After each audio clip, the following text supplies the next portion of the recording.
All right, guys. Fan base fracturing out here. I've been on the message boards. I've been on my phone, I'm texting, all kind of stuff all day long, and the arguments are going on out there. It's being spun by it.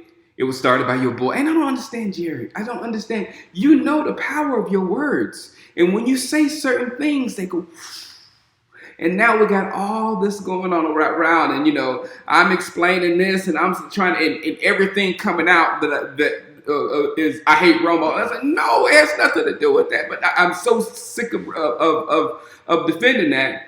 But I came to a conclusion. After all that, I came to a conclusion, and I am here to suggest that conclusion to you. Because I really don't have a dog in the race. I'm not Romo. No, I'm not there. And Dak, I'm certainly not there yet. So I'm with the process. I'm with Jason Garrett. I'm with whatever he thinks that needs to be done to this football team. That's who I'm with. And I'm going to tell you why. And I'm going to go deep first of all, because this is on tape. This is on tape. I'm going to repeat something I said before. That the 2014, and it's very relevant right now, the 2014 season, while you guys were out there, oh, it was Romo. Oh, it was all DeMarco Murray. Oh, it was this offensive line. And everybody was trying to give credit to what it was. And what it was the process. It was process. They brought everybody in and they played the way Jason Garrett wanted to play. And we were blown away. And trust me, I figured this out because I was like, Major League Two. You remember that movie? I think it was 2, when they had the one fan that was in the stands, but he was at every game. He was like, yeah, they're suck. They do this all the time. I ain't believing in this team, blah, blah, blah, blah. But he was at every game. And I was that guy in 2014. And I actually didn't think we were going to make the playoffs after Thanksgiving. And it wasn't only me, because NFL Network, they were doing the bubble pop, the balloon popping thing. And they popped Dallas's bubble saying we weren't going to make it to the playoffs. But we did. And during that season, I was like, why are we so good? And it was the process. I figured out. I allowed myself to look into what was going on with Jason Garrett and this football team, and he had brought Romo in. He had done everything. He had used his running game perfect, because his running game has always been perfect. He brought and he played the way he wanted to play. Now this year, it's a little different style, but he's playing the way he wants to play. And this year, mainly, another reason, that's the reason why I deferred it. And trust me, I hadn't deferred to a coach since the Parcells days. When Parcells was coaching Cowboys, I was like, yes, sir, yep, Parcells right. I'm just here as a cheerleader. I have nothing to say, sir. And I'm like that way again with Jason Garrett. And secondly, this is Jason Garrett's season. You want to say, oh, this is all, people want to say, oh, this is all Dak. Oh, no, this is the offensive line. This is Ezekiel Elliott. And you want to start the giving all the accolades or giving blame and all that kind of stuff. That's what Dallas Cowboy fans do. But again, it's Jason Garrett.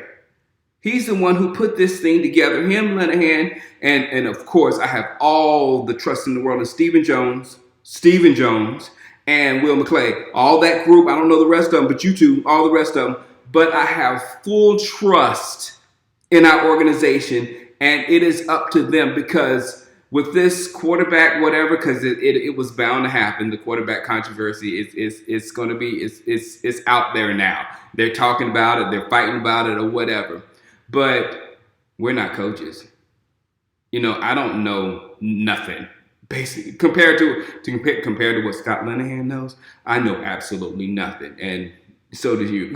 We after the game, we go. I'll make a YouTube video. You go on Twitter and you check your fantasy league, and we go on about our business. But they're watching tape, and if they see on that tape that, oh man, he's missed. This is. It's because of this guy. We cannot win with this guy. And if they're doing that, then they know that they need to make a decision to move on. They know, and on the flip side too, they know, well, this guy haven't played in 2 years, Well, how, we won't, you guys in your mind, you're seeing 2014 Romo just plug in and play like he did in 2014. But in reality, Aaron Rodgers is still trying to play like Aaron Rodgers in 2014. You know what I'm saying? So you don't know what you're going to get, but you have to be ready to take that challenge and bring it on and put all that stuff together to move forward. It's all on the coaches because they're looking at the tape. They have done the work in the off season. They've done the work during the season. They have done everything not to be second guessed by us. So right now, the organization did this for us. And I feel like all the organization is outside of Jerry and the fans.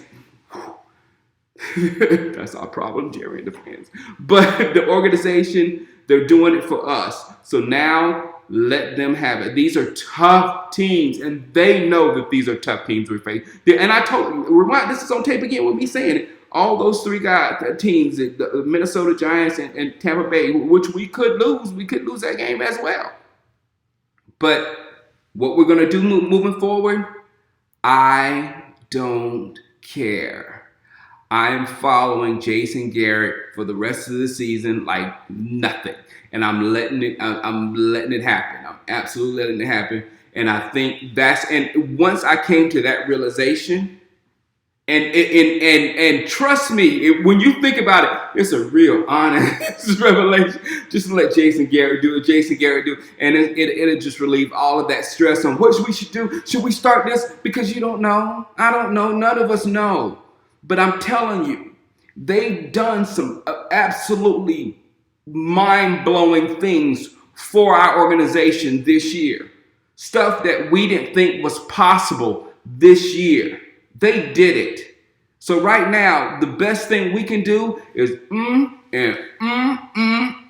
right, I'm headed home to South Carolina, and I will be there for the Bucks game. So I'll probably be, live streaming from my laptop. I will for sure be on YouTube. Not sure about Facebook. But I will see you probably next time before the game because I'll be interested in meeting family and hugging and kissing and saying, I can say, no, Merry Christmas for my family.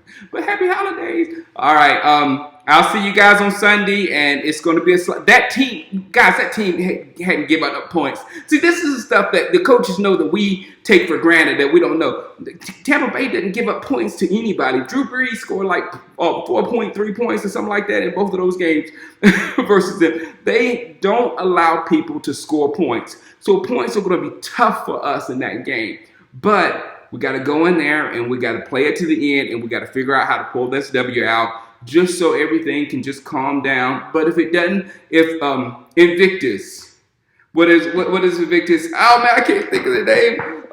When all the heads around me. Oh God, what is Invictus? Please look it up right now because you know what I'm talking about. It's like everybody clamoring around you, but keep your head that way. That's what I'm talking about. All right, have a happy holiday, and I will see you Sunday. I'll let you. Peace. Nope, wasn't Invictus. It's If by Rudyard Kipling. It just came right when I hit the thing. All right, holla, peace.